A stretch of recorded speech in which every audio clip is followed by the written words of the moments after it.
Welcome. Today I am with IKEA Symfonisk picture frame speaker, and I will show you how you can get update of this device. So the first you have to open the Sonos application, then tap on the settings icon in the right upper corner. Select system, and when you are here you have to scroll at the bottom and pick the system updates. You can enable or disable all the updates. You can set up schedule, and if you want to check for latest software update, just up here. In my case, my system is up to date, as you can see, but if you have here any new update, it will appear right here.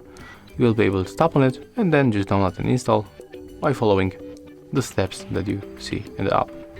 So yeah, that's all. If you find this video helpful, remember to leave a like, comment and subscribe.